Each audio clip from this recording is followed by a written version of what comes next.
They laughed when she walked in with her janitor father, assuming she was just another kid in the wrong place, just a quiet girl in oversized shoes and a hand-me-down coat. But they had no idea who they were really looking at. When Professor Hensley, a Harvard genius known for cracking the world's toughest equations, mocked her presence in the back of the room, he didn't expect that in less than 60 seconds, this little girl would rewrite everything they thought they knew about intelligence. With nothing but a calm gaze and a few quiet words, she would not only correct a problem that baffled the brightest minds, but also challenge the very idea of what it means to be a genius. It was a crisp fall morning in Boston, and the air carried a sharpness that reminded everyone that the new semester had begun. The Harvard campus hummed with the energy of students hurrying between buildings, some buried in books, others lost in thought.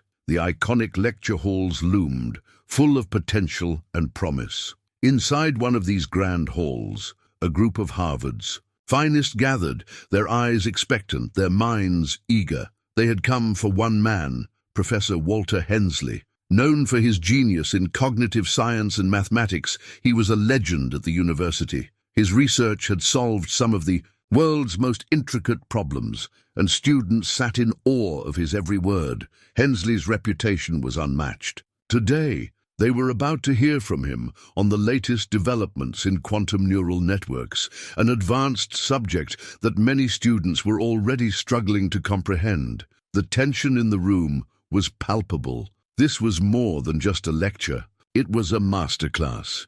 But no one could have predicted that today's lesson would not come from the professor, but from someone few had expected to even be there. Ethan, a Filipino janitor at Harvard, entered the lecture hall with his mop in one hand and a caution sign in the other. His movements were deliberate, though the awkwardness of his presence in such an academic setting was not lost on him. His daughter, Amara, walked quietly behind him. At 10 years old, she looked every bit the part of an unassuming child, oversized. Shoes, a coat patched at the elbows, and her hair tied back in a simple ponytail. She had nothing in common with the academic elite around her, yet there was something quietly confident in the way she carried herself. Ethan had no choice but to bring her to work today. Her school had cancelled classes and he couldn't afford a sitter. The lecture hall wasn't the usual place for a girl like Amara.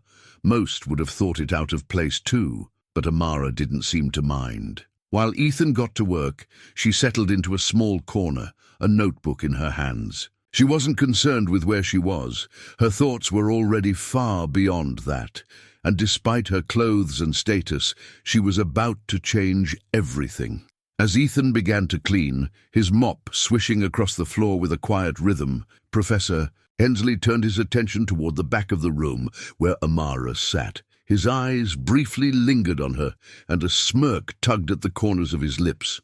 With a condescending tone, he called out, "And who do we have here? Harvard's newest prodigy." A few students chuckled at the comment, their eyes shifting between Amara and Hensley. They weren't sure if it was a joke or if the professor had genuinely lost his patience with the janitor's presence. But to Amara, the attention was nothing more than an irritation. She didn't look up from her notebook, her pencil moving swiftly over the pages as she drew intricate patterns and equations. Hensley's mocking voice carried across the room. "The janitor's daughter, here to learn something new today. Perhaps you can take a break from drawing and learn a little about quantum mechanics." His words dripped with sarcasm. Ethan, now feeling the sting of his daughter's unwelcomed attention, straightened up from his task. "She's just sitting." "Quietly, sir. She won't cause trouble," he mumbled, hoping to diffuse the situation before it escalated. The murmurs in the room settled as Professor Hensley began his lecture. He stood at the front, his movements fluid as he engaged the class with a topic so advanced that it was nearly impossible for the undergraduates to keep up. Cognitive algorithms, quantum neural networks, equations that defied conventional understanding, all were woven into his explanations. The students, hungry for knowledge, scribbled notes at a frantic pace, trying to catch every word. But there was something else in the room, an unspoken tension that hung in the air. Amara, still sitting quietly in the corner, wasn't looking at the lecture notes or the slides.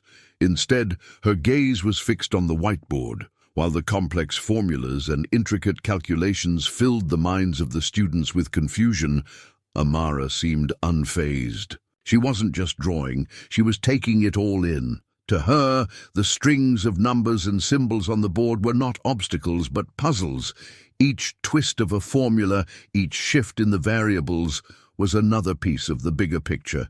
And, as Professor Hensley continued to lecture, the students remained unaware that a young girl in second-hand clothes was quietly processing concepts they couldn't even begin to grasp. Professor Hensley stood before the whiteboard, his tall figure casting a long shadow across the room. His chalk clicked against the board as he wrote a complex equation that filled nearly the entire width of the surface. It wasn't just any equation. This was line 27 of his ongoing research, a problem that had captivated him and the entire academic community for months. It had become the bane of many top minds in his field. Even tenured professors, scholars with decades of experience, had failed to crack its code. As he wrote the final part of the equation, Hensley turned back to face his class. A proud smile stretched across his face. "This," he said, voice full of authority, "is the pinnacle of my current research. Line 27, an anomaly that has baffled even the most seasoned professionals in the field. A riddle, if you will, that remains unsolved. Now let's see if anyone here is brave enough to take a shot at solving it." There was a collective pause in the room. Hensley's students exchanged uncertain glances, the magnitude of the problem sinking in. They had heard of this equation before. Students whispered about it in the hallways. Professors debated its complexities during breaks. It was a challenge, one that had put even the most brilliant minds at Harvard on edge. The equation itself was a maze of numbers and variables, an intricate web of terms that sprawled across the whiteboard. It looked more like an abstract painting than a mathematical problem. Graphs, derivatives, integrals, and terms that appeared to shift and morph as if defying the very laws of physics. If anyone in the room had hoped to tackle it, they would have had to look at the problem from angles few could even comprehend. The students remained silent, unsure of how to proceed. The air in the room felt heavy with the pressure of uncertainty. Hensley, ever the showman, surveyed the students with a mix of amusement and challenge in his eyes.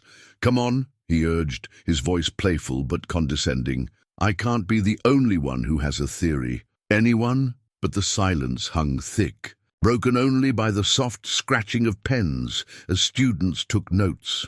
None of them seemed ready to step forward. How could they? This was an equation that had remained unsolved for months, a puzzle that had humbled even the greatest minds in the field. Their hesitation was palpable, the tension in the room almost unbearable. And then, from the far back of the room, where no one had expected anything extraordinary to happen, a voice broke the silence. "It's wrong," said a soft, clear voice, Amara's. Words were so unexpected that the room went deathly still. Her voice, barely above a whisper, carried across the lecture hall like a sudden gust of wind. All eyes turned toward her.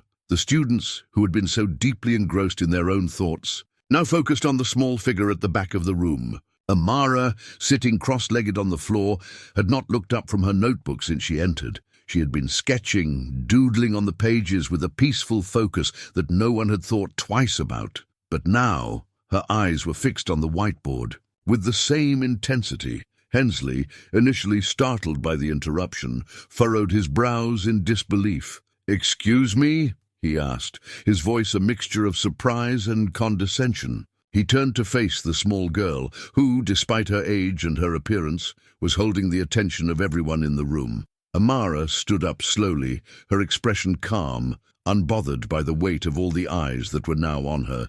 Her gaze remained on the whiteboard. "The equation's wrong," she said again, more clearly this time.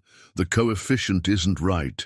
It doesn't match the variable's behavior in the third dimension. You're not accounting for the shift." The words hung in the air for a moment. No one in the room dared to breathe. Even Professor Hensley, who had been expecting a joke or a comment from the students, found himself at a loss for words. There was no laughter, no dismissive remarks, just stunned silence. Amara's calmness only deepened the impact of her words. In a room full of academics, where even the slightest mistake could cause a ripple of judgment, the small girl was speaking. With authority, some of the students exchanged confused glances. They weren't sure what to make of it. Was this a misunderstanding, a simple mistake, a child who didn't know better? But then Amara continued, her voice unwavering. The coefficient you've used is constant, but it's not. It shifts. When you analyze the equation across multiple dimensions, you'll see that the values change. You've miscalculated the relationship between the variables, and the third derivative's application is flawed. A murmur rippled through the room, but no one spoke. The students, still unsure, began pulling out their notebooks, scribbling down her words. Was she really suggesting that something so fundamental had been missed? Hensley, visibly flustered, wiped his glasses with exaggerated care, his eyes never leaving Amara. He opened his mouth to respond, but for a moment, no words came out. The professor, who had once been a towering figure of intellectual superiority, suddenly found himself face to face with a challenge he didn't know how to confront. Professor Hensley blinked, his mind racing. He had been lecturing for over 20 years, and in all that time he had never once been interrupted, certainly not by someone as young as this girl. His mind struggled to process what had just happened. A child, with no formal training, no background in the field, had just suggested that his years of research and the most brilliant minds in the field had missed something so fundamental. "What do you mean by that?" Hensley asked, his voice cold and slightly mocking, but with an underlying hint of genuine confusion. "This is advanced research, young lady. What could you possibly know about something like this?" Amara didn't flinch. She stood there, as calm as ever, her eyes focused on the board. "You're assuming the coefficient is constant, but it's not," she repeated. "It changes when analyzed in the third dimension. The behavior of the variables shifts, and you've misapplied the third derivative in your calculation." The words were simple, but they were precise. Each statement was a piece of a puzzle that was slowly beginning to fall into place. Amara didn't raise her voice. She didn't try to convince anyone. She simply spoke the truth with a certainty that left no room for doubt. The room felt like it was holding its breath. The students watched in stunned silence, unsure of how to react. Some were skeptical, others intrigued, but no one could deny the authority in Amara's voice. Her explanation wasn't just a guess, it was an insight. She wasn't simply suggesting a minor tweak. She was identifying a fundamental flaw in the equation, one that had been overlooked by the brightest minds at Harvard. The professor, who had built his career solving problems that seemed unsolvable, now felt his world starting to tilt. He glanced back at the whiteboard, trying to find a way to dismiss her words. "Impossible," he muttered under his breath, though there was no conviction in his voice. He wiped his glasses again, adjusting them as if they might reveal something new. You're suggesting that this is wrong? That my work is flawed?" Amara's eyes never left the board. "You've missed the shifting coefficient. The third dimension changes the relationship between the variables. You're assuming it's static, but it's not." As she spoke, her hand reached up, hovering just inches above the whiteboard. Her movements were deliberate, as though she were tracing the equation in the air, pulling it apart with a casual grace that stunned everyone in the room. The students, who had been tentative and unsure moments before, now watched with a kind of reverence. Some took notes feverishly, while others simply stared, captivated by the quiet authority of this young girl. Professor Hensley's voice faltered. "But how? How could you possibly know this? You haven't even been trained in this field." Amara's gaze softened slightly. "Sometimes, Professor, the answers aren't where you think they are. Sometimes you need to stop assuming that the world works the way you want it to and look deeper. There's more to it." In that moment, Hensley's carefully constructed world of intellectual superiority seemed to crack. His years of research, His polished lectures, his reputation, all of it felt fragile. The equation he had fought with, the problem that had eluded him and his colleagues, was now crumbling before him. The room was silent, except for the soft scratching of pens, as students continued to write down her words, the realization dawning that they weren't just witnessing a mistake, they were witnessing something far more profound. Amara wasn't just solving an equation. She was unraveling the very fabric of their assumptions about intelligence, about brilliance, and about who could truly understand the deepest mysteries of the universe. Professor Hensley's pride, his belief in the superiority of his intellect, began to slip through his fingers. He stared at the equation in disbelief, his hand shaking slightly as he reached for a marker. Slowly, almost unwillingly, he began to rewrite the formula, adjusting it according to Amara's suggestions. As he did, the numbers began to shift. The equation that had stumped him for months suddenly seemed to make sense. The solution, once out of reach, was now staring him in the face. Professor Hensley stood frozen, his grip tightening on the marker in his hand. His mind raced, trying to make sense of what had just happened.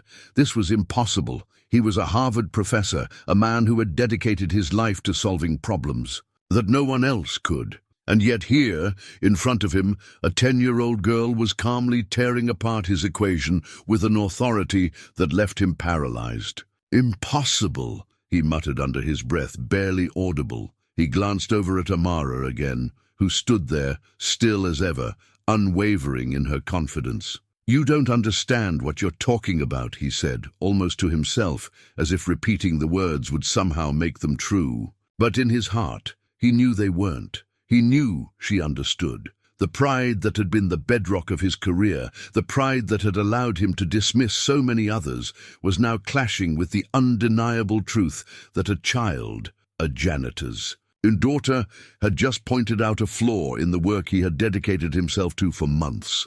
The weight of that truth was starting to settle on him like a heavy fog, but he fought it off, desperate not to appear weak. He turned back to the whiteboard, furiously scribbling over the equation with the same energy he always did when he found himself at a crossroads. His movements were rapid, almost frantic, as if he could force the equation into submission. Yet, no matter how much he adjusted the terms, the numbers didn't yield. They still resisted him, just as they had before. Impossible. Amara, standing at the back of the room, didn't move. She had said what needed to be said, and now she simply waited. But the silence that followed felt different this time. The room, which had been filled with hushed whispers and anticipation, was now completely still. The students could sense it. This wasn't just a classroom moment. This was something else entirely. It was then that Amara stepped forward, her small figure making her presence felt even in a room full of towering intellects. Without a word, she walked toward the front of the room, her gaze locked on the whiteboard. Every step she took seemed deliberate, as though she were walking not just toward the board, but toward her destiny. The students, unsure whether to speak or not, watched her every move with bated breath. Amara reached the whiteboard and extended her hand. Her fingers hovered inches above the chaotic mess of numbers and equations, as if she were sensing something beyond the visible. She didn't hesitate. Her fingers moved with unerring precision, tracing the formula, adjusting the coefficients, aligning the terms in a way that made sense, each movement deliberate, as if guided by an unseen hand. With every stroke, the once impossible equation began to shift, the numbers falling into place. She adjusted the coefficients, corrected the variables, and fixed the boundary conditions. Each change was like a key unlocking a door that had been shut for years. The equation, which had seemed impenetrable just moments before, began to yield. Slowly, the lines of the formula began to align. What had been a chaotic jumble of numbers transformed into a harmonious structure. As Amara's hand continued its quiet dance across the whiteboard, the room fell into stunned silence. The transformation was undeniable. It was as though a veil had been lifted, and the equation had revealed its secrets. Hensley, still gripping his marker, looked on in disbelief. He tried to focus on the numbers, to pick apart the changes Amara was making, but his mind was racing too fast. His hands trembled as he stared at the board, unable to comprehend what was happening. How is this possible? The students, who had been skeptical moments ago, now found themselves mesmerized by the sight. Some of them took tentative steps forward, inching closer to the front of the room, as if they, too, were witnessing something monumental. The equation was no longer just a puzzle. It had become a masterpiece, a demonstration of mathematical elegance that no one had expected, and all of it was unfolding before their eyes at the hands of a child. Amara, still calm and composed, stepped back from the whiteboard. Her fingers moved away, and for the first time since she had spoken, she addressed the room. The once towering presence of Professor Hensley, the academic giant, seemed diminished in comparison. "The scalar field needs to be adjusted," Amara said, her voice unwavering. She spoke with the authority of someone who had spent years studying the problem, not the voice of a 10-year-old girl. "Once you fix the boundary conditions, the equation solves itself." Her words hung in the air, a challenge, a revelation, a quiet statement of truth. She wasn't asking for approval. She wasn't seeking acknowledgement. She had simply solved the problem. And she had done it with an ease that only made the reality of what had just happened even more striking. The students, once unsure, were now wide-eyed. The shock that had gripped them earlier was quickly replaced with awe. Some of them started, scribbling down Amara's adjustments, their pens moving frantically as if they could somehow capture the brilliance they had just witnessed. The professor, however, remained frozen in place, his pride and intellect battling against the undeniable truth standing before him. Hensley blinked, still clutching his marker. His mind was swirling. The equation that had confounded him, that had puzzled scholars from all over the world, had been unraveled by a child who wasn't even supposed to be in this room. He slowly turned toward her, his gaze heavy with disbelief. His voice caught in his throat. For a brief moment, the great Professor Hensley was at a loss for words. "How?" he finally managed, his voice barely above a whisper. "How could you possibly know this? You haven't even—" He trailed off, as though unable to finish the sentence. Amara stood there, unshaken by the intensity of his gaze. "Sometimes, Professor," she said softly, almost as if she were speaking to herself, "the answers are right in front of us. We just need to look a little closer." Her words weren't just about the equation anymore. They were about something deeper, something that transcended numbers and formulas, something that made everyone in the room, from the students to the professor, reconsider what they knew about genius, knowledge, and the very nature of intelligence. Amara wasn't just a 10-year-old girl solving an equation. She was showing them all something that they had missed. She was demonstrating that brilliance wasn't confined to textbooks, pedigrees, or prestigious institutions. Sometimes it was hidden in plain sight, waiting for someone brave enough to look beyond the surface. Hensley stood there, still holding the marker, his mind a whirlwind of thoughts. His pride, once so solid and untouchable, was crumbling under the weight of the truth. He had spent decades building a career based on his intelligence, his authority. But in this moment, that authority felt fragile, as if it could crumble at the slightest touch. The students watched in silence, some still in disbelief, others with wide-eyed wonder. This wasn't just about mathematics anymore. This was about perception, about the way they had defined intelligence and who had the right to claim it. And now, as Amara's quiet words continued to resonate in the room, they were all left questioning everything they had thought they knew.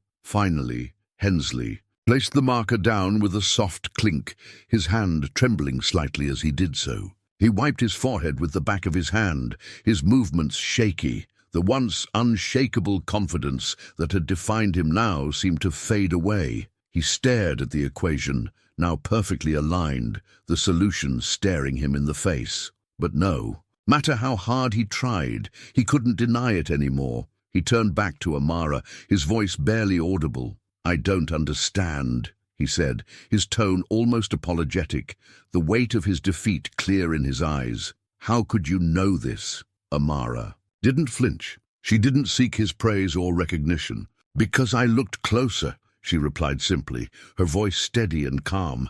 "I saw what you missed." In that moment, Hensley realized something profound.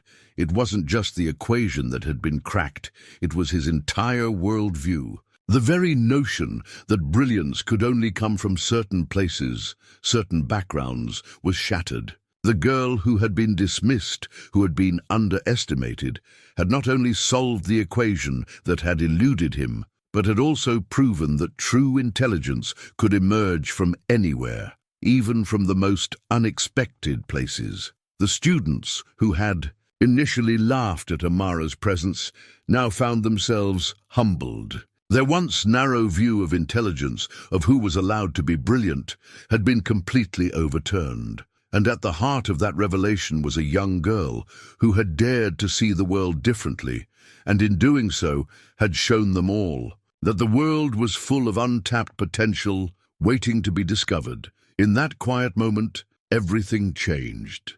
The room was charged with an energy that hadn't been there just moments before. As Amara's corrections rippled through the air, a subtle yet profound shift began to take place. The students, once focused on the lecture and the unapproachable complexity of the equation, now found themselves pulled into an unexpected storm of realization. The murmurs started slowly, soft and unsure, as they looked around at one another, each student processing the revelation in their own way. Some were visibly impressed. A few students, who had been hesitant earlier, now leaned in closer to the board, as though they could somehow glean the essence of the brilliance that had just unfolded. Others were uncertain, unable to fully accept what had just happened. How could it be? How could a young girl, who was supposed to be a mere observer, have just dismantled an equation that had stumped even their most revered professors? And then there was Professor Hensley, once a towering figure in the field, known for his sharp intellect and commanding presence. Now he stood at the front of the class, his face pale, his hands trembling ever so slightly as he wiped his glasses. Again, trying to convince himself that this was just a fluke. But it wasn't. The equation had solved itself under the guidance of a child. Amara's calm demeanor, her unwavering confidence, unsettled the room in ways that none of the students had anticipated. She hadn't sought the spotlight. She hadn't expected applause. She simply stated the truth with the quiet authority of someone who already knew what was possible. It wasn't just the equation that had shifted.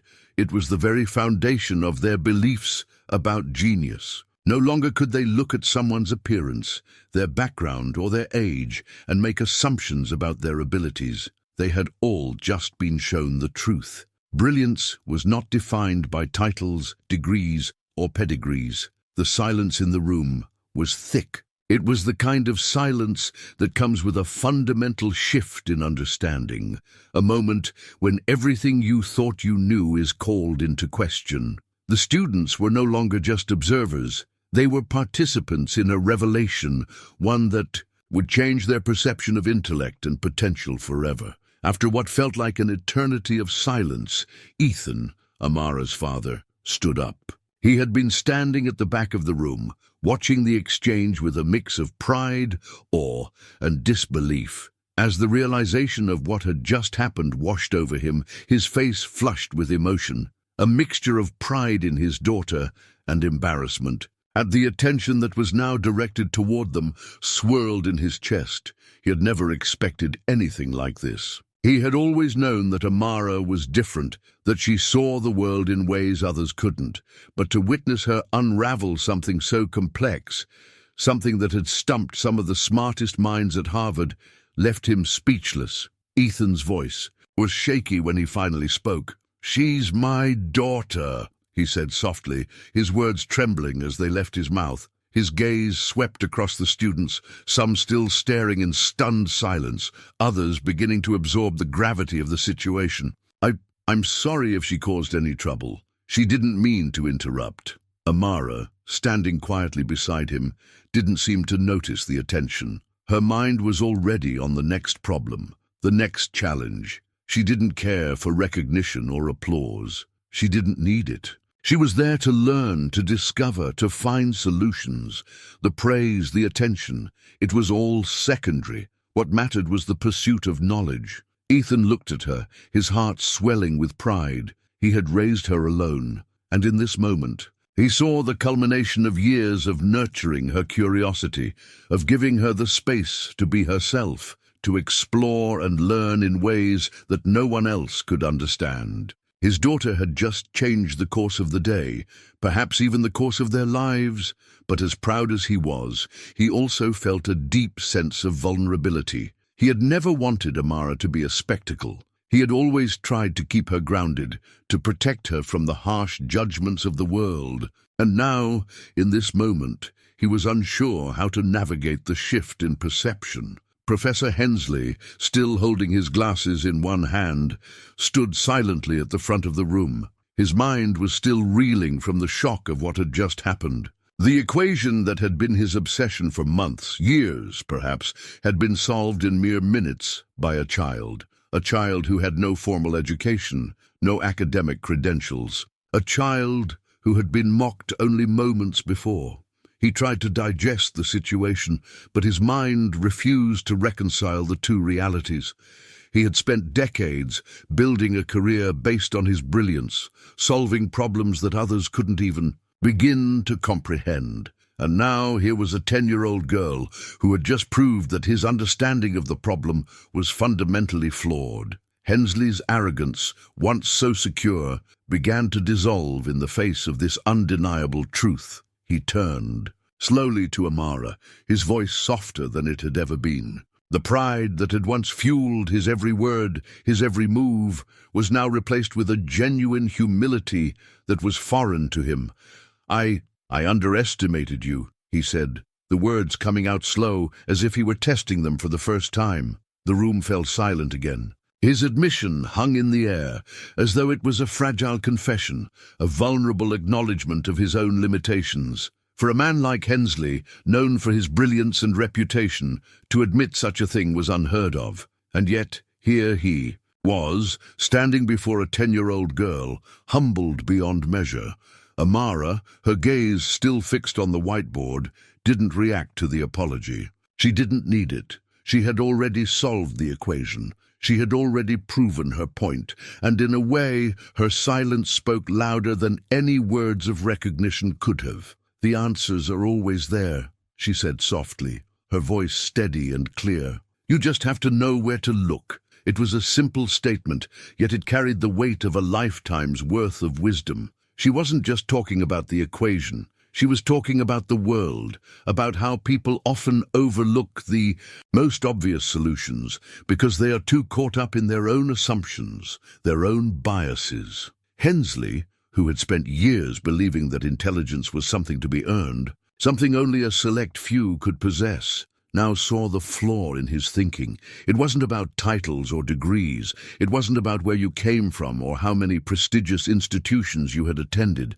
Intelligence, true intelligence, was about seeing the world with fresh eyes, with the willingness to question everything you thought you knew. The room was still silent. The students were all processing what had just transpired, their minds struggling to reconcile the young girl who had cracked an equation they had no hope of solving with the world they had known. Amara didn't look for validation. She didn't need it. She had already done the unthinkable. She had solved the problem. She had changed the dynamics of the room, of the entire lecture, with nothing more than her quiet confidence and her brilliance. Hensley, standing at the front, was no longer the towering figure he had once been.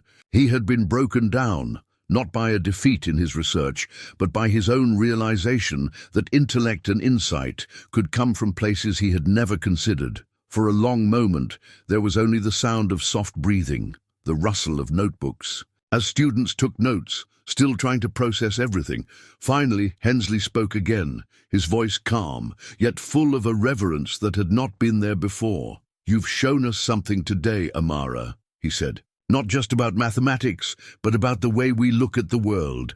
Thank you. It was a small acknowledgement, but it was enough. For Hensley, it was a sign that he had learned something too.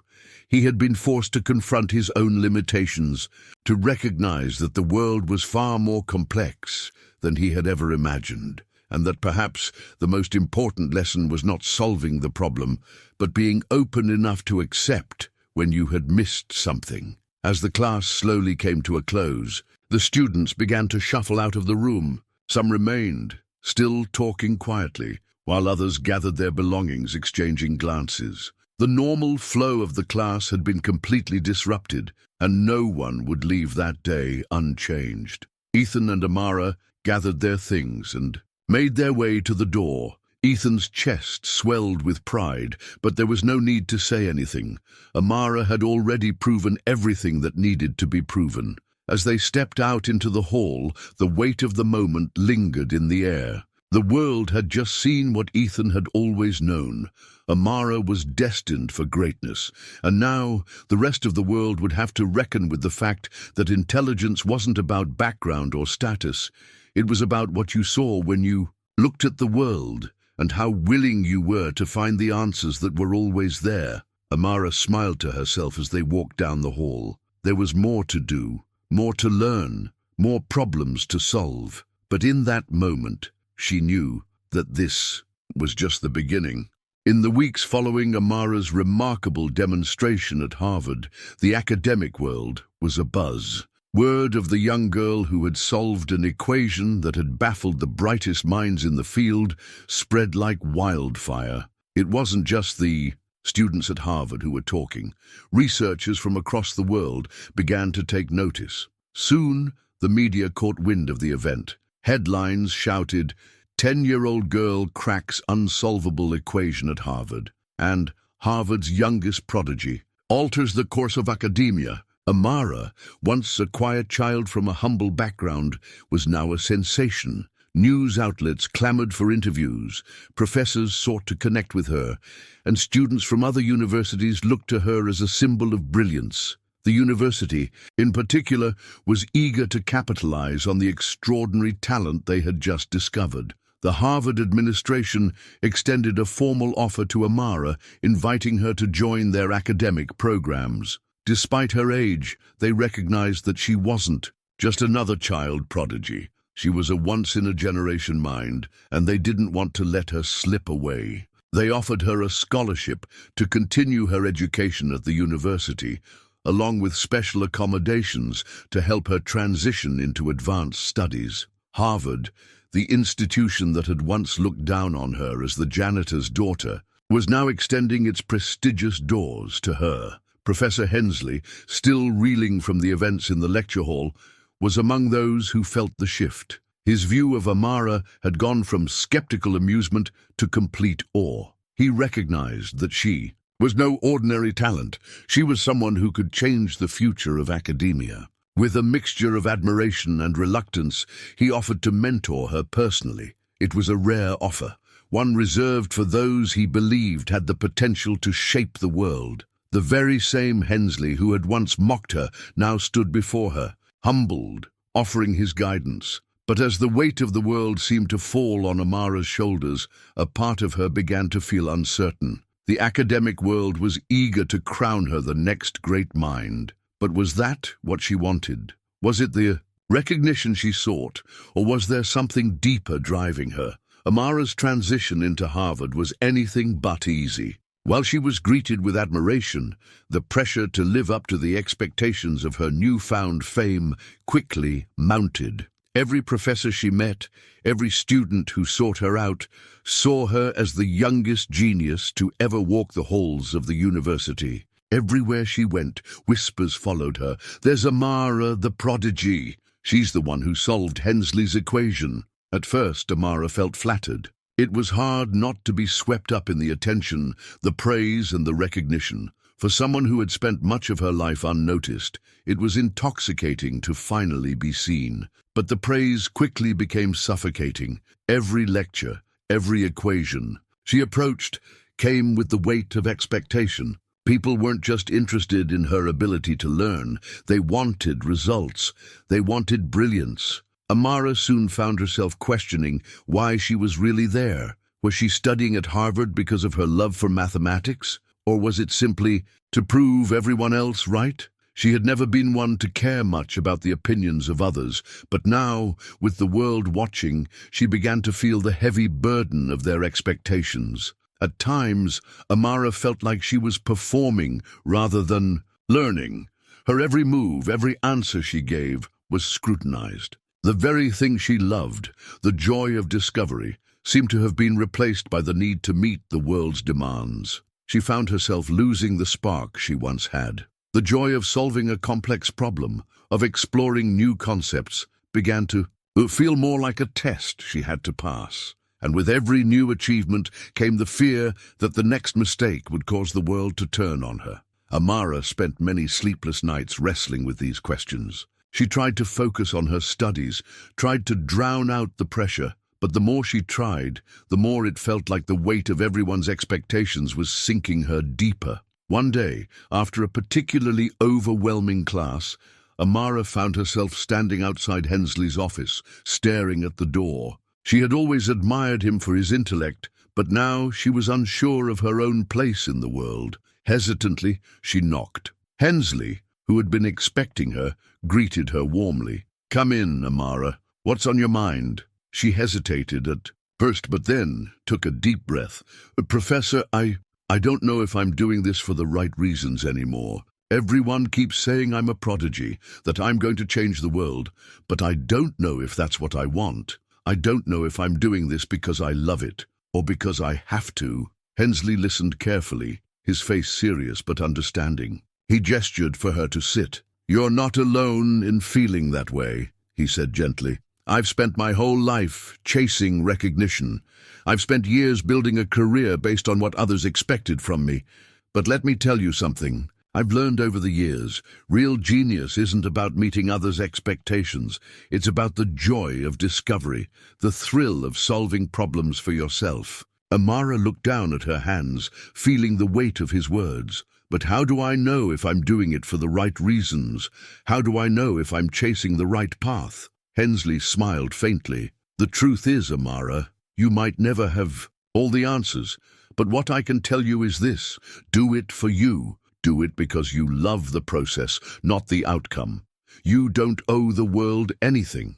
The world is lucky to have you, but that doesn't mean you have to carry the weight of its expectations." Amara sat quietly for a long moment, thinking about his words. Slowly, a sense of clarity began to emerge from the fog of doubt that had been clouding her mind. She realized that the joy she once found in solving problems, the thrill of discovery, was still there, hidden beneath the layers of pressure and fear. It wasn't about proving herself to others. It was about the love she had for learning, for uncovering mysteries, and for sharing that knowledge with the world. "I think I understand now," she said quietly. "It's not about the accolades or what people think I can do. It's about what I can discover on my own." Hensley nodded, a proud smile crossing his face. "Exactly. You've already changed the world, Amara, but the real work begins when you stop trying to impress others and start doing it for yourself." Amara left his office that day with a renewed sense of purpose. The pressure hadn't disappeared, but now she knew how to handle it. She didn't have to solve every problem to impress the world.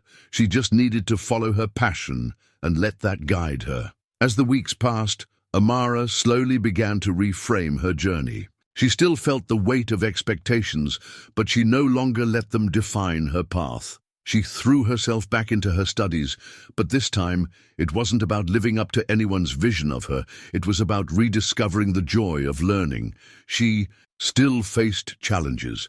There were moments of doubt, times when the world's expectations weighed heavily on her, but each time she returned to the heart of it, her love for solving problems, for exploring the unknown. Amara continued to work with Professor Hensley, but their relationship had shifted. He wasn't just her mentor anymore. He had become someone who understood what it meant to follow your own path, free from the constraints of others' expectations. Under his guidance, Amara flourished. But now, her growth wasn't about meeting someone else's expectations. It was about her own journey, her own curiosity. As her reputation continued to grow, Amara was faced with more and more opportunities, speaking engagements, research grants, and invitations from prestigious institutions around the world. But, for the first time, she didn't feel the pressure to say yes to everything. Instead, she chose the path that felt right for her. The world could wait. She was going to take her time. Amara had discovered that the greatest discoveries weren't just about solving complex equations. They were about understanding who you were, what you loved, and how you could use your talents to make a real difference in the world. And for Amara, the journey had only just begun.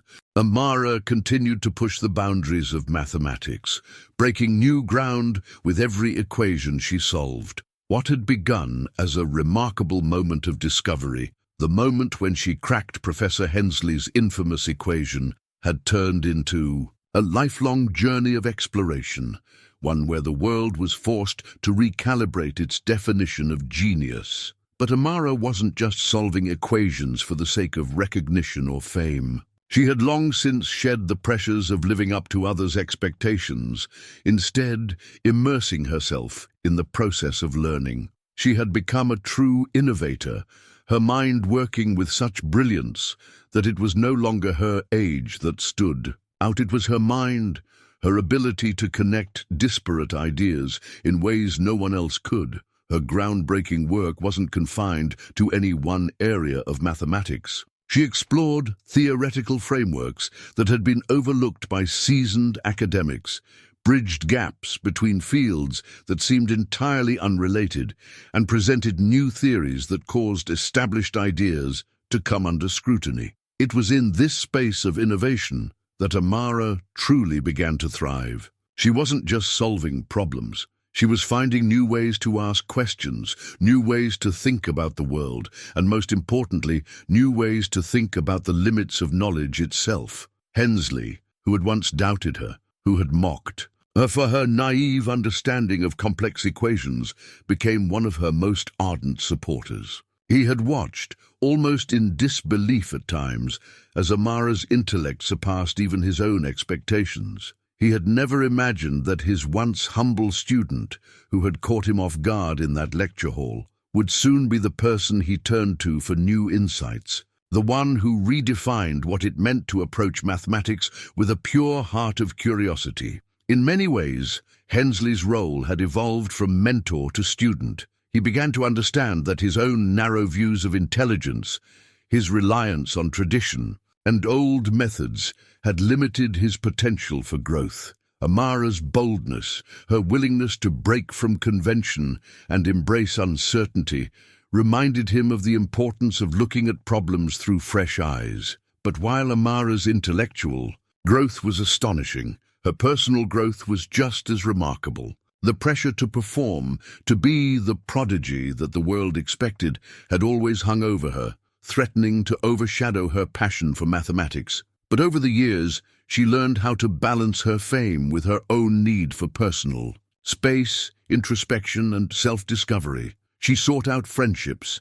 made connections with those who respected her not because of her intellect, but because of who she was as a person. She found solace in quiet moments, in the feeling of solving a problem not for anyone else, but for herself. She returned to the simplicity of her childhood curiosity, finding joy in the little things, like a new puzzle, an unsolved problem, or the thrill of discovering something no one had ever seen before. With each breakthrough, Amara grew more confident, not in the expectations others had placed on her, but in the realization that her true purpose wasn't to meet the world's demands, but to follow her own path. As Amara continued to reshape the landscape of mathematics, she became more than just a prodigy. She became a symbol of a new era, one where curiosity, creativity, and a willingness to break from tradition were valued above all else. Her work didn't just challenge the established paradigms, it transformed them.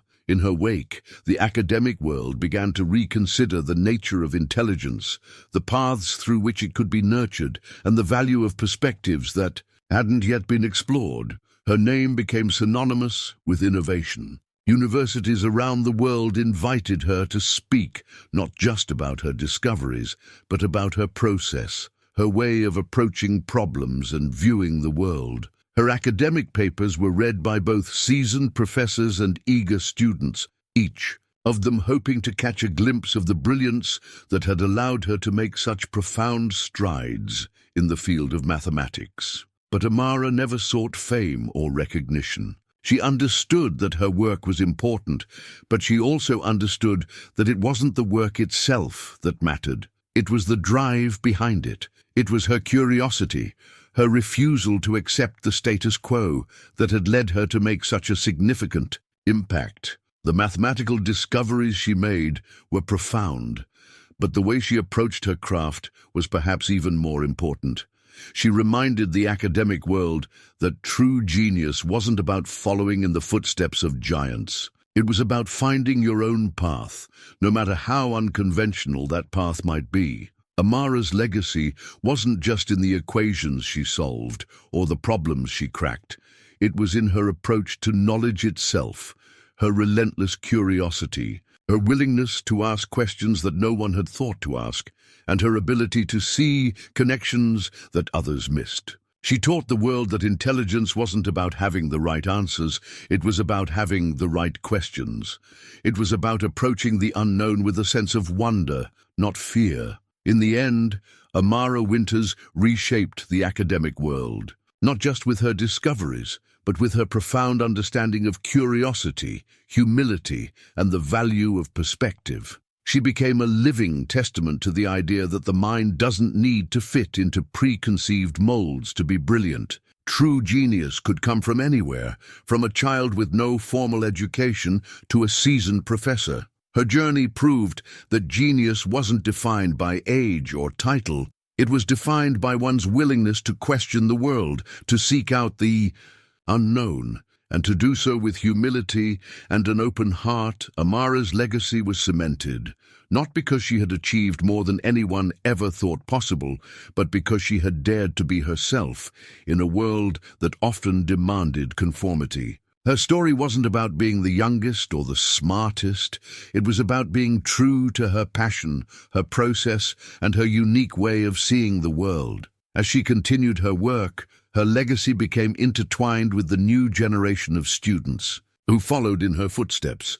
Professors who had once doubted her now turned to her for guidance. Young students, inspired by her story, sought out unconventional paths in mathematics and other disciplines, breaking free from the traditional expectations of academia. Amara's work had a ripple effect on the world of science, mathematics, and beyond. It was no longer enough to simply solve problems. It was necessary to explore new ways of thinking, new avenues for discovery. The boundaries that once seemed fixed began to loosen, and the world was left wondering what else could be achieved when people were no longer confined by traditional notions of what intelligence should look like. In the quiet moments of reflection, Amara often thought back to the day she first stood before Professor Hensley's equation. The equation was still in her mind, a reminder of how far she had come and how much more there was left to explore. What had seemed impossible back then was now just another part of her journey, another challenge to overcome. But as she looked out at the world around her, Amara knew that her greatest contribution wasn't in solving any one equation or answering any one question. It was in showing the world that genius, real genius, came from being willing to embrace the unknown, to question the unspoken rules, and to follow your passion without fear. She had done more than change the world of academia. She had changed the way the world saw itself, and that was the legacy she was most proud of.